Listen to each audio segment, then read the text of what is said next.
அங்கில் அங்கில் என்று சொல்லி அப்பாவை காலி செய்தது ஒன்று.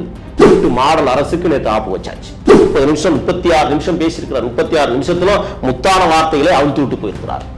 தன் தலைவனுடைய சுண்டு விரலையாவது நாம் தொட்டுவிட முடியாதங்கிற பெருத்த கனவோடு போயிருக்கிறான். இந்த மக்கள் 2 நாளா 100 நாள் வேலை திட்டத்துக்கே போகல. டாக்கிஸ் நேயர்களுக்கு வணக்கம். நம்ம ரொம்ப ஆவலா எதிர்பார்த்திருந்த விஜய் அவர்களோட அரசியல் 2வது மாநாடு நடந்து முடிஞ்சிருக்கு. அதுல நமக்கு ஏன் விஜய் இதை பேசினாரு, ஏன் விஜய் இதை பேசல அப்படின்னு சொல்லிட்டு நிறைய கேள்விகள் இருக்கும். அதை பத்தி எல்லாம் தமிழ் தேசிய ஆதரவாளர் முகில் அவர்கள் நம்ம கூட இணைஞ்சிருக்காரு. அவர்கிட்ட இதை பத்தி நிறைய கேள்விகள் கேட்டு தெரிஞ்சுக்கலாம் வாங்க. வணக்கம் சார். வணக்கம். நிறைய பிரச்சனைகளுக்கு அப்புறமா நேத்திக்கு தளபதி விஜய் அவர்களோட 2வது மாநாடு நடந்து முடிஞ்சிருக்கு. இந்த மாநாட்டை உங்க பார்வையில நீங்க எப்படி பாக்குறீங்க? வாரல் என மரித்துகை காட்ட என்ற சிலப்பதிகார சொல்லிற்கு ஏற்றாற்போல் கோவலனும் கண்ணகியும் கூடல் மாநகரில் கூடுகிற போது இயற்கையில் அசையப்படுகிற கொடியானது நீங்கள் இங்கே வராதீர்கள், கொலைகளப்படுத்தப்படுவீர்கள் என்று கொடி சொன்னதாக இளங்கோவடிகள் வர்ணித்ததை நாம் படித்திருக்கிறோம். ஆனால் நேற்றைய தினம் 10,000 கொடிகளுக்கு மேல் வாகை என்கிற வெற்றி மலர் சூடிய தமிழக வெற்றி கழகத்தின் கொடியானது லட்சம் தொண்டர்களை வரவழைப்பதற்கு காற்றில் இயல்பாகவே அசையப்படுகிற அந்த கொடி வாருங்கள் கூடல் மாநகரில் கூடுவோம் என்கிற தத்துவ வரிகளுக்கு ஏற்ப தளபதி விஜய் அவர்கள் கூட்டிய 2வது மாநில மாநாடு மிகப்பெரிய அரசியல் தாக்கத்தை இந்தியாவில் ஏற்படுத்தி இருக்கிறது. ஆக 1வது மாநில மாநாடு விக்கிரவாண்டி வீசாலையில் நடைபெற்ற போது கொள்கை பிரகடனத்தினுடைய தலைவர்கள் யார் என்பதை வெட்ட வெளிச்சமாக்கினார். தூய தாடி மார்பில் விழும் என்கிற உண்மைக்கு ஏற்றாற்போல் இந்த மண்ணிற்காக உழைத்து சமூக நீதியை நிலைநாட்டிய பெரியாருடைய கொள்கைகளை கற்பி ஒன்று சேர் புரட்சி செய் என்கிற மகா தத்துவத்தை இந்தியா முழுவதும் பரப்பி மதமாறிய மகத்தான மாபெரும் புரட்சியாளர் சட்ட மாமேதை அம்பேத்கருடைய கொள்கை பிரகடன தலைவராக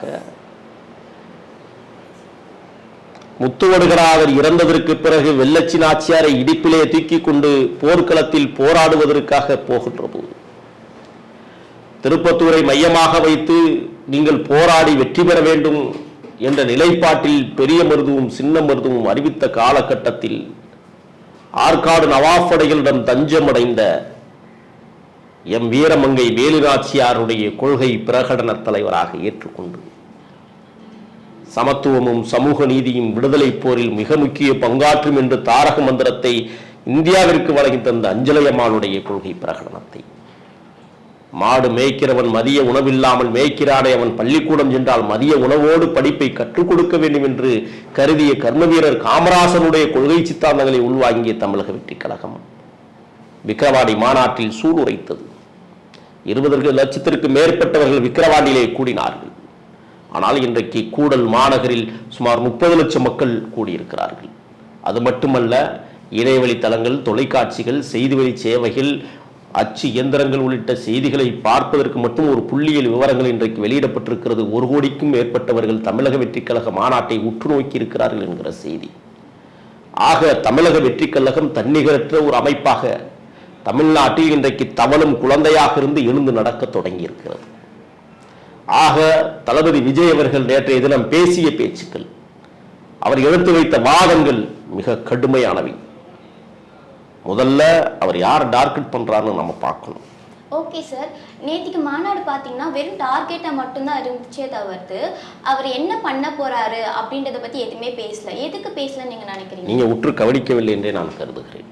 அவர் சொன்னார், எங்கள் இயக்கத்தினுடைய முக்கிய குறிக்கோளாக எதிர்வரும் எமது ஆட்சி காலத்தில் பெண்களுக்கான உரிமைகளை, குழந்தைகளுக்கான பாதுகாப்புகளை, பெரியவர்களுடைய அணுகுமுறைகளை, அது மட்டுமல்ல 3ஆம் பாலினத்தவர்களை, நெசவாளர்களை, மீனவர்களை நாங்கள் கட்டிக்காக்கிற உரிமையை படைத்தவராக இந்த தமிழக வெற்றி கழகம் தலை தோங்கி தமிழகத்தில் ஆட்சியாளர் துடிக்கிறது என்கிற பகிரங்க அறிவிப்பை நேற்று வெளியிட்டிருக்கிறார். இதை காட்டி வேற என்ன வேணும்னு நீங்க நினைக்கிறீங்க? ஊழிய தொழிலாளர்கள், அது மட்டுமல்ல இங்கே நடைபெறுகிற சென்னை மாநகராட்சியில் திட்டமிட்டு கட்டவிழ்த்து விடப்படுகிற அடக்குமுறைகளை, துப்புரவு பணியாளர்கள் மேல்கூற விடயங்களையும் அவர் நேற்றைய தினம் பேசியிருக்கிறார். அதாவது மறைமுகமா பேசியிருக்காருன்னு சொல்றீங்க? ஆமா, அதான் ஓப்பனா தான் பேசினார். இதுல என்ன ஒவ்வொரு விழாவாரியா பேச முடியாது எல்லாத்தையும். திருக்குறளில் 7 அடி சீருதான் இன்றைக்கும் இதயத்தில் ஏந்தி நாம் தமிழர்கள் அதை படித்துக் கொண்டிருக்கிறோம். அதனால ரத்தின சுருக்கமா பேசுவதா, மணிக்கணக்கில் பேசிய மகத்தான தலைவர்கள் அந்த மண்ணில் காணாம போன வரலாறுகள் நிறைய உண்டு. அந்த மாதிரி நிறைய ஈவிகே சம்பத் என்கிற மாபெரும் புரட்சி பேச்சாளர் தமிழ்நாட்டில் திராவிட இயக்க கொள்கைகளை கொண்டு போய் கிராமங்களில் சேர்த்தவர். ஆனால் அவருடைய கொள்கை சித்தாந்தங்கள் நிலை பெற்றதா என்றால் இல்லை. தந்தை பெரியார் அவர்கள் மணிக்கணக்கிலே பேசக்கூடியவர் அல்ல, எளிமையாக ரத்தின சுருக்கமாக பேசக்கூடியவர். இன்றும் பெரியார் நிலைத்து நிற்கிறார். நாவலர் நெடுஞ்செழியன் மணிக்கணக்கிலே பேசக்கூடியவர், ஆனால் எங்கே இருக்கிறார் என்பதை இன்றைக்கு தேடுகிற சூழல் இருக்கிறது. திராவிட முன்னேற்ற கழகத்தினுடைய பொதுச் செயலாளராக இருந்த பேராசிரியர் அன்பழகன் அவர்கள் மணிக்கணக்கிலே அழுத்தம் திருத்தமாக பேசக்கூடியவர். ஆனால் அவரை இன்றைக்கு தேடுகிற இடத்தில் நாம் தள்ளப்பட்டிருக்கிறோம். ரத்தின சுருக்கமாக பேசிய இந்த மண்ணின் பாதுகாவலர், இந்த மண்ணை சீர்திருத்தம் செய்தவர் எம்ஜிஆர் அவர்கள் இன்றளவும் பேசப்படுகிறார் என்றால் அவர் சுருக்கமாக பேசக்கூடியவர். ஆனால் திராவிட இயக்கத்தின் மிகச்சிறந்த பேச்சாளராக இருந்த அறிஞர் அண்ணா அவர் பேசியதால் தான் அவருடைய கொள்கைகள், அவருடைய கோட்பாடுகள் இன்றைக்கும் அவர் உருவாக்கிய திராவிட முன்னேற்ற கழகம் நீர்த்து போகாமல் நிலை பெற்று வந்து கொண்டிருக்கிறது. இதற்கிடையில் மிகப்பெரிய புரட்சியாளர், பாராளுமன்றத்தின் அத்தாணி மண்டபங்கள் குழுகுலுங்க பேசிய புரட்சி புயல் வைகோ இப்பொழுது எங்கே இருக்கிறார்? அது மட்டுமல்ல, நல்ல சொல்லாக பேசக்கூடிய வகையில் தன் நாவில் தமிழ் சுழன்று வருகிற நாஞ்சில் சம்பத் இப்போது எங்கே இருக்கிறார்? ஆக ரத்தின சுருக்கமாக பேசக்கூடியவர்கள் இந்த மண்ணில் நிலைநிறுத்தப்பட்டிருக்கிறார்கள். விஜயகாந்துக்கு ரத்தின சுருக்கமாக தான் பேச தெரியும். இந்த மண்ணின் எதிர்க்கட்சி தலைவரானார். இன்றைக்கு ஆண்டு கொண்டிருக்கிற முதலமைச்சர் மரியாதைக்குரிய மு.க. ஸ்டாலின் நீண்ட நெடிய பேச்சை பேசக்கூடியவர்கள், ரத்தின சுருக்கமாக பேசக்கூடிய இந்த நாட்டை ஆண்டு கொண்டிருக்கிறார் என்றால் ரத்தின சுருக்கமாக தன் கருத்துக்களை அழுத்தமாகவும் ஆழமாகவும் எளியவர்களிடம் கொண்டு போய் சேர்க்கிற தலைவர்கள் மட்டுமே தமிழ்நாட்டில் நிலை பெற்று நிற்கிறார்கள் என்பது ஆணித்தரமான வரலாறாக இருக்கிறது. ஆகையால் நேற்றைய பேச்சு என்பது விரிவாக பேச வேண்டிய வேலை இல்லை. ஆனால் இதுவரை நடைபெற்ற ஆர்ப்பாட்டங்களாக இருக்கட்டும், அல்லது பரந்தூர் விமான நிலைய போராட்டமாக இருக்கட்டும், அல்லது நாம் இந்த தற்பொழுது மிக பிரபலமாக பேசிக் கொண்டிருக்கிற அஜித்குமாருடைய கொலை வழக்காக இருக்கட்டும், இதை பற்றியெல்லாம் சில்லறையாகத்தான் பேசினார், சிறுகத்தான் பேசினார். ஆனால் நேற்றைய நடந்த இந்த மாபெரும் மக்கள் மாநாட்டில் கிட்டத்தட்ட 37 நிமிடங்கள் பேசியிருக்கிறார் என்றால் இது அபரிமிதமான பேச்சு என்றுதான் நான் கருதுகிறேன். ஓகே, இவ்வளோ நாளாக எதிர்பார்த்த மாநாடு நிறைய மக்கள் காலையிலேருந்தே வந்துட்டு இருந்தாங்க. வெறும் 30 நிமிஷம் பேச்சு போதும் நீங்க நினைக்கிறீங்களா?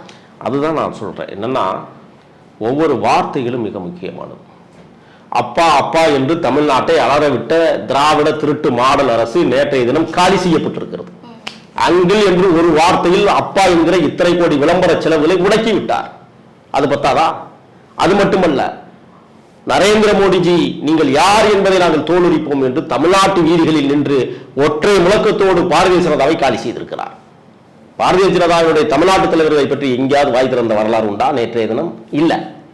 அதே மாதிரி எதிர்க்கட்சி தலைவராக இருக்கிற எடப்பாடியை பற்றி எந்த இடத்துல பேசியது உண்டா? ஆனால் பொருந்தாத கூட்டணியை இந்த மண்ணில் உருவாக்கி வைத்திருக்கிறார்கள் அப்படின்னு சொல்லிட்டு அடுத்த வார்த்தை சொல்றாரு, போட்டியை தமிழக வெற்றி கழகத்திற்கும் திராவிட முன்னேற்ற கழகத்திற்கும் என்கிற பறைசாற்றுகிற விதத்தில் அவர் பேசியிருக்கிறார் என்றால் எடப்பாடி பற்றி அவர் பேசல, ஆனா அந்த கட்சியை பத்தி பேசினாங்க. எம்ஜிஆர் அவர்கள் ஒரு கட்சியை ஸ்டார்ட் பண்ணாரு, ஆனா அந்த கட்சி இப்போ எப்படி இருக்கு, தொண்டர்கள் தான் அந்த கட்சியில கஷ்டப்படுறாங்க அப்படின்னு அவர் சொல்லியிருந்தாரு. சோ அவர் அந்த கட்சிக்கு சப்போர்ட் பண்றாருன்னா அந்த கட்சி இவரோட கட்சிக்குள்ள இணைச்சிப்பாரா? அதெல்லாம் கிடையாது. நேற்று அவர் முடிவு பண்ணிட்டாங்க. இந்த மாநாடை மையப்பொருள் என்ன, வரலாறு திரும்புகிறது. 67, 77, 2026 என்கிற அந்த காலகட்ட பயணங்கள் அரசியல் வரலாற்றை முன்னிலைப்படுத்துகிறார். ஒன்று. ரெண்டாவது, நாங்கள் தான் ஆளுவோம், எங்களோடு கூட்டணி வரக்கூடியவர்களுக்கு உரிய பங்கீடை நாங்கள் தருவோம். அது மட்டுமல்ல, கூட்டணி கட்சிகளுடைய அங்கீகாரங்களை நாங்கள் மீட்டெடுத்து தருவோம் என்கிற வகையில் தான் நேற்றைய தினம் பேசியிருக்கிறார். எடப்பாடியை பற்றி பேச வேண்டிய அவசியம் இல்லை, ஏன்னா அவரே பேசும் பொருளாக இல்லை.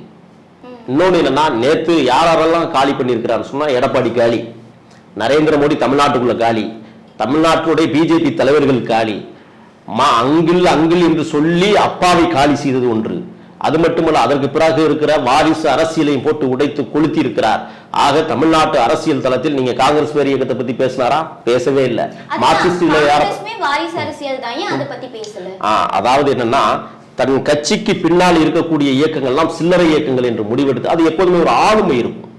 ஒரு தலைவரிடம் ஒரு ஆளுமை தன்மையோடு யார் எதிரி யார் துரோகி என்பதை தீர்மானிக்கிற இந்த தேர்தல் களம், அப்ப எதிரி யார் என்பதை அவர் முடிவெடுத்து விட்டார். பாரதிய ஜனதா எதிரி என்றே தீர்க்கமாக முடிவெடுத்தார். துரோகி யார் என்றால் திராவிட முன்னேற்ற கழகம் என்று முடிவெடுத்து விட்டார். மற்ற இயக்கங்களை பத்தி பேச வேண்டிய அவசியமே இல்லை. ஏன்னா அதை பேசி ஒரு பேசு பொருளாக ஆக்கி அது என்னத்துக்கு நாமே விளம்பரப்படுத்தி கொடுப்பது என்கிற அடிப்படையில் தான் நேற்றைய தினம் இருக்கிற எல்லா கட்சிகளையும் எதை பற்றியும் பேசாமல் எதிரியார் துரோகியார் என்பதை அடையாளப்படுத்தியிருக்கிறார். திராவிட முன்னேற்ற கழகம் எதிரி துரோகி அப்படின்னு சொல்லிட்டு அவருக்கு சொல்றாரா இல்ல மக்களுக்கு சொல்றாரா? மக்களுக்கும் சேர்த்து தான் சொன்னார். கேட்டார், என்ன கேட்டாரு? அங்கிள் ஸ்டாலின் ஊழல் இல்லையா, கொள்ளையடிக்கவில்லையா கேட்டார்ல நேத்து. அது யாரை பார்த்து கேட்டார்? பெண்களுக்கு பாதுகாப்பை தர முடியுமா கேட்டார். சாதிய வன்கொடுமைகளை நிறுத்த முடியுமா, சமத்துவ நீதி பேச முடியுமா என்று கேட்டிருக்கிறார். அப்ப இது யாரை பார்த்து கேட்ட? அப்ப உங்க ஆட்சியில இதெல்லாம் கோளாறா இருக்கு, மக்கள் உங்களை தூக்கி அடிக்கிறாங்க, அதுல மாற்றம் இல்லை. அந்த இடத்துல தமிழக வெற்றி கழகம் தனது பங்களிப்பை செய்யும் என்பதை உறுதிப்படுத்த அந்த மேடையில, மாநாட்டு மேடையில 30 லட்சம் மக்களுக்கு முன்னால் என்று அந்த பேசுகிற அந்த அந்த அந்த கம்பீர குரல் சாதாரணமாக அவர் கடந்து பேசிட்டு போகல. 30 நிமிஷம் 36 நிமிஷம் பேசியிருக்கிறார். 36 நிமிஷத்துல முத்தான வார்த்தைகளை அழுத்து விட்டு போயிருக்கிறார். ஓகே சார், இப்போ பார்த்தீங்கன்னா கவின் கொலை வழக்கு வந்தது இல்லையா, அதை போயிட்டு அஜித்க்கு பார்த்த மாதிரி நேரில் போயிட்டு இவருக்கு எதுவுமே பார்க்கல. அட்லீஸ்ட் மாநாட்டிலையாச்சும் இதை பற்றி பேசுவார் அப்படின்னு சொல்லிட்டு நம்ம எல்லாருமே எதிர்பார்த்துருப்போம். ஆனால் கவினை பற்றி ஏன் அவர் மாநாட்டில் பேசவே இல்லை? ஒருவேளை ஜாதியில் ஏதாச்சும் அவருக்கு வாக்கு வராமல் போயிடும் அப்படின்ற பயமா?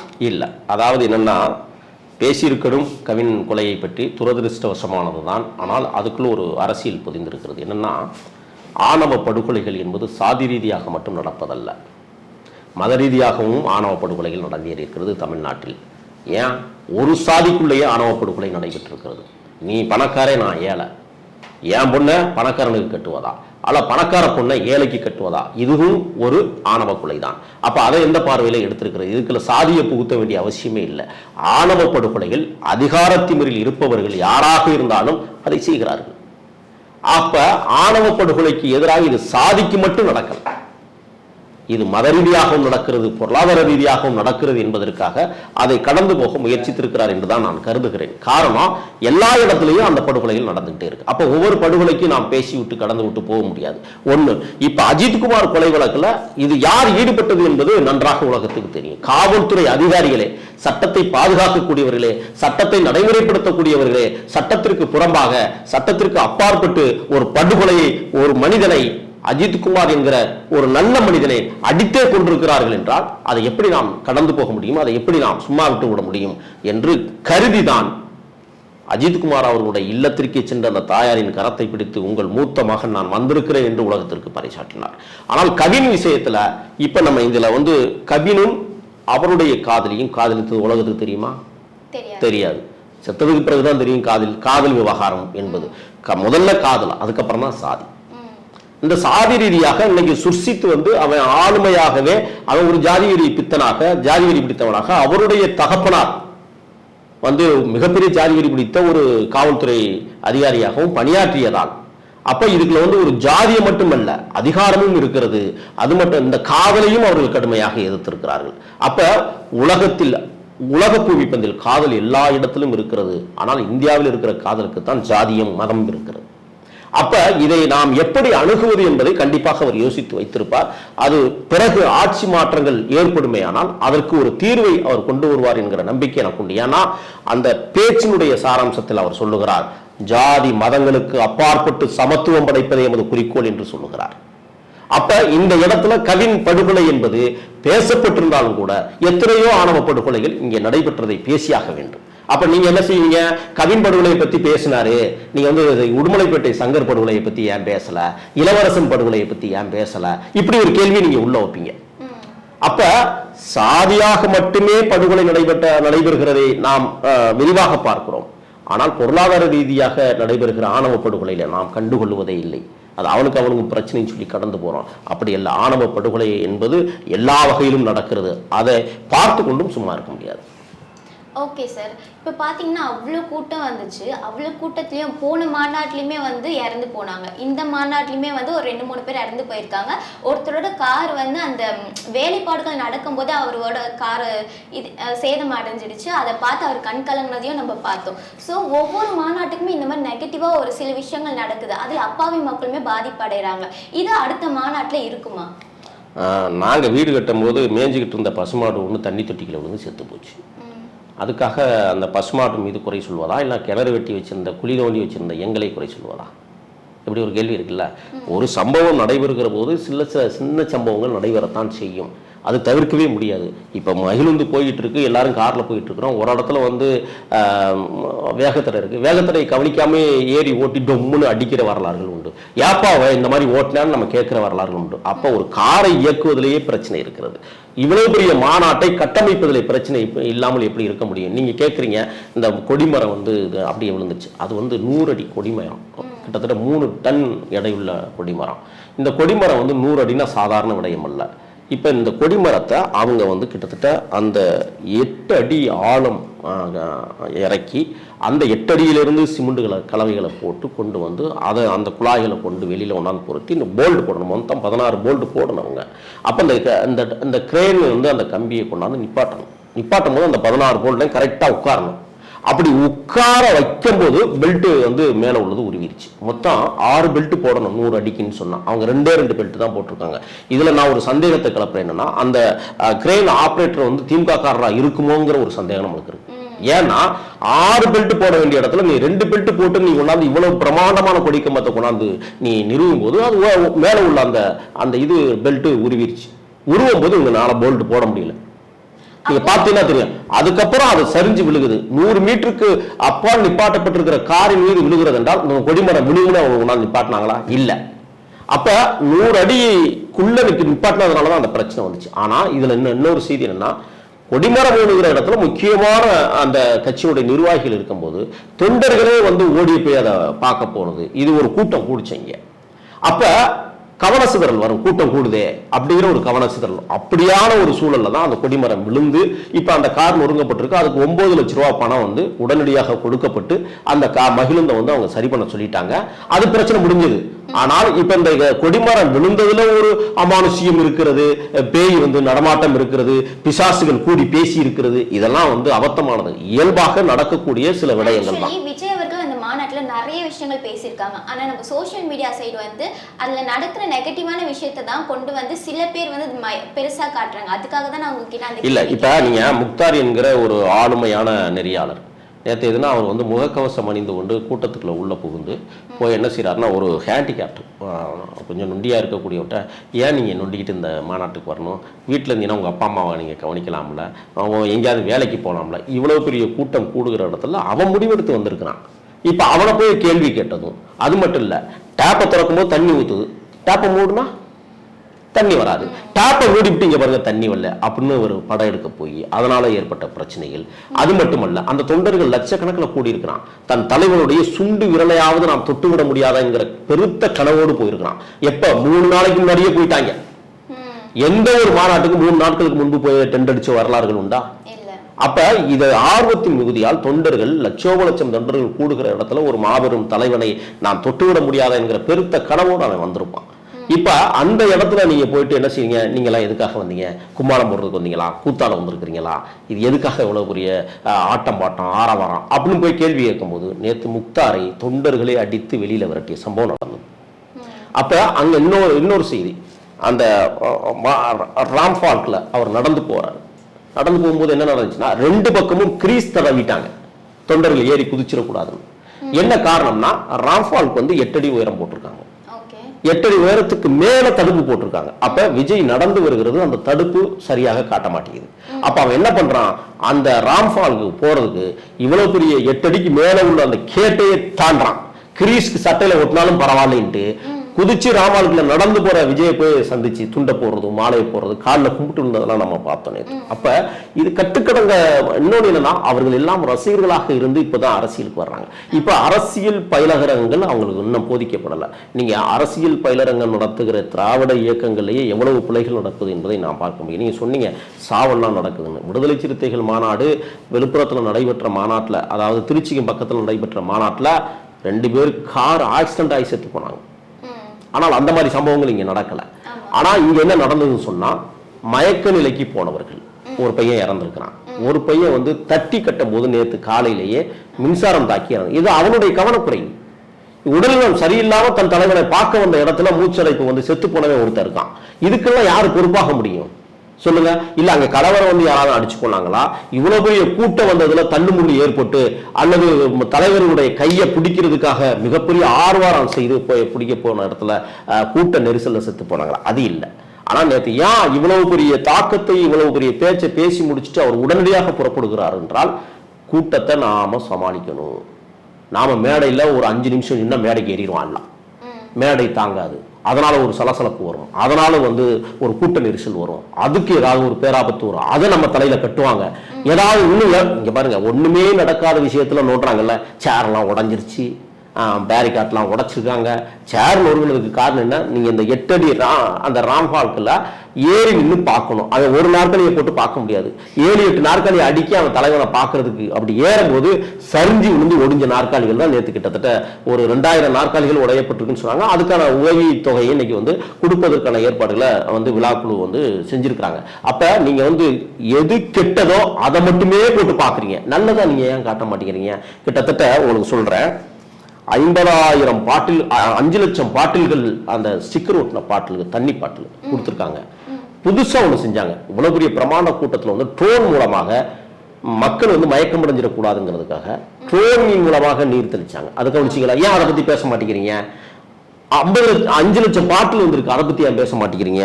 அது மட்டும் இல்ல, 560 குழாய்கள் டேப் தண்ணி இதை ஏற்பாடு பண்ணியிருந்தாங்க, அதை ஏன் பேச மாட்டேங்கிறீங்க?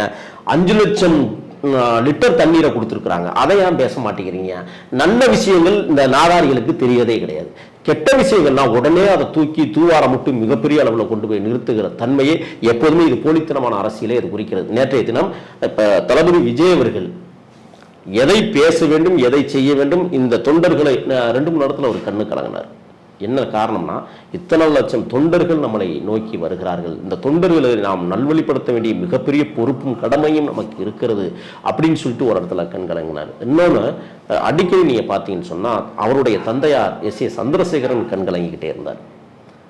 அம்மா ஆறுதல் சொல்லிக்கிட்டு இருந்தா. என்ன காரணம்னா, இவ்வளவு பெரிய மாநாடு, இவ்வளவு பெரிய மக்களை ஒரு சேர ஒரு குறிப்பிட்ட குறுகிய காலத்தில் வந்து கூட்டுவது என்பது சாதாரண விஷயம். அப்ப இந்த மாதிரி நேத்து பேசிய பேச்சும் சரி, அவர் நடந்து கொண்ட அந்த செயலும் சரி, மிக சாதுரியமாக ஒரு பழமை வாய்ந்த அரசியல்வாதியை போல எதை பேச வேண்டும், எதை பேசக்கூடாது, எதை பேசினால் என்ன நடக்கும் என்பதை துல்லியமாக அறிந்து நேற்றைய தினம் மாநாட்டில் பேசி மிக சிறப்பான வெற்றியை, சுமார் 30 லட்சம் மக்கள் கூடுகிற இந்த மாநாட்டை குதூகலிக்க வைத்திருக்கிறார்கள் என்றே நான் கருதுகிறேன். அது மட்டுமல்ல, இந்த மக்கள் 2 நாளா வந்து 100 நாள் வேலை திட்டத்துக்கே போகலை. எல்லா கிராமங்களும், இப்போ நான் சார்ந்த கருவேலங்காட்டு பூமி புதுக்கோட்டை, சிவகங்கை, ராமநாதபுரம் மாவட்டம், இந்த கருவேலங்காட்டில் இருக்கிற சிறிய கிராமத்தில் கூட பேருந்து வசதிகள் ஏற்பாடு செய்யப்படுது. இன்னொன்று என்னன்னா, இந்த திமுக அரசு கொடுத்த நெருக்கடிகள் இருக்குல்ல, எவ்வளவு நெருக்கடிகள் என்பதை நேற்று மாநாட்டில் மரியாதைக்குரிய அண்ணன் ஆதவர்ச்சன் அவர்கள் தோல் உரித்திருக்கிறார். இந்த 101 அயோக்கியத்துறை அமைச்சர். இந்த அமைச்சர் என்ன பண்றாருன்னா, வாகனங்கள் செல்லுகிற வழியில குடிநீர் குழாய் பதிக்கிறோம்னு சொல்லி ஒரு சாலையை வெட்டி போட்டிருக்கான், பேருந்துகள் போகக்கூடாதுன்னு. ஒரு தடுப்பு. இந்த மண்ணின் மைந்தராக, மதுரை மண்ணின் மைந்தராக, இந்த நாட்டின் எதிர்க்கட்சி தலைவராக, எளிய மக்களின் தலைவனாக வாழ்ந்த புரட்சி கலைஞர் விஜயகாந்த் பிறந்த நாளில் இதை நடத்தணும்னு சொல்லும் போது அந்த 25ஆம் தேதியையும் தடுத்தது பிள்ளையார் சதுர்த்தி என்கிற பெயரில். அதனால தான் 21ஆம் தேதிக்கு அவங்க மாற்றினாங்க. இந்த மாதிரி அது மட்டும் இல்லை, 6 கிலோமீட்டருக்கு அப்பாலேயே வந்து வாகனங்களை நிறுத்த சொல்லி கொடுமை வெயில். நேற்று வந்து 102.6 டிகிரி வெயில் மதுரையில். இப்போ இந்த ஏன் மதுரையில் இவ்வளவு பெரிய வெயில் தாக்கத்தை உருவாக்குன்னு சொன்னோம். நேற்று மலை, அதாவது மதுரையை சுற்றி நிறைய மலைகள், அந்த மலைகள் எல்லாமே பாறை மலைகள். அப்ப அடிக்கிற வெயில்ல அனல் தான் தெரிக்கும். இப்ப நீங்களோ நானா போய் ஒரு 2 மணி நேரம் வெயில்ல நின்ற முடியுமா 100 டிகிரி வெயில்ல? அப்ப லட்சம் பேர் கூடுகிற அந்த மாநாட்டுக்குள் 102 டிகிரி அடிக்கிற வெயில்ல மக்களுடைய வெப்பமும் ஒன்று இருக்கு, சூரிய வெப்பமும் ஒன்று இருக்கு. அதை தாங்க முடியாமல் நிறைய பேருக்கு வந்து 63 பேர் நேற்று மயக்க நிலைக்கு போயிருக்கிறார்கள். உடனடி சிகிச்சை உடனடிய திடல்லையே கொடுக்கப்பட்டிருக்கிறது. கொஞ்சம் தீவிர சிகிச்சை பிரிவுக்கு மாற்ற வேண்டும் என்று சொன்ன மொத்தம் 13 பேரை மதுரை ராஜாஜி மருத்துவமனைக்கு அனுப்பி உடனடியாக அவர்களுக்கு தீவிர சிகிச்சை பிரிவு கொடுத்து இன்றைக்கு அவர்களும் வீட்டுக்கு போயிட்டாங்க. அப்படிங்கும்போது ரொம்ப உஷாராத்தான் இந்த மாநாடு நடந்துச்சு. தடைகளை பார்த்தால் இந்த மூர்த்தி செய்த அட்டுழியங்களும் அயோக்கியத்தனங்களும் அளபரியது என்பதை ஆதவர்ஷன் அவர்கள் தோலுரித்து காட்டியிருக்கிறார். அது மட்டும் இல்லை, 4 வந்து கம்பெனி கிட்ட வந்து நாற்காலி போடுவதற்கு பேசப்பட்டது. ஆனால் ஒரே ஒரு நிறுவனம் மட்டும்தான் 1,50,000 நாற்காலிகளை போட்டது. மீது 3 நிறுவனத்தை மிரட்டிட்டாங்க, கொடுக்கக்கூடாதுன்னு. ஏன் மாநாடு கலைஞ்சு போகுமா? உடனடியாக கேரளாவில் இருக்கிற தமிழக வெற்றி கழகத்துடைய பொறுப்பாளர்கள் ஒன்று சேர்ந்து கிட்டத்தட்ட 7,5 லட்சம் நாற்காலியை கொண்டு வந்து இரவோடு இரவாக கொண்டு வந்து நிறுத்தி எல்லா நாட்களையும் சரி பண்ணாங்க. அப்ப இவர்கள் தடையை எதற்கெல்லாம் ஏற்படுத்தணும்னு சொல்லி நினைச்சாங்களோ அதெல்லாம் தடையை ஏற்படுத்தி தமிழக வெற்றி கழகத்துடைய மாநாட்டை சீர்குலைப்பதற்கு சதிவேலைகளை இந்த திருட்டு மாடல் அரசு செய்தது. ஆனால் திருட்டு மாடல் அரசுக்கு நேற்று ஆப்பு வச்சாச்சு. அப்பாங்கிற வார்த்தையை ஒட்டச்சு நொறுக்கி அங்கன்னு பேச வச்சுட்டாங்க. இதுதான் உங்க ஆட்சியினுடைய லட்சணம் அப்படிங்கிறத தமிழக வெற்றி கழகத்தின் தலைவர் விஜய் அவர்கள் அருமையாக அந்த 36 நிமிடங்களில் தோலுரித்திருக்கிறார். எதிர்காலம் தமிழக வெற்றி கழகம் கையில் காத்திருக்கிறது என்பதை நான் அறிகிறேன்.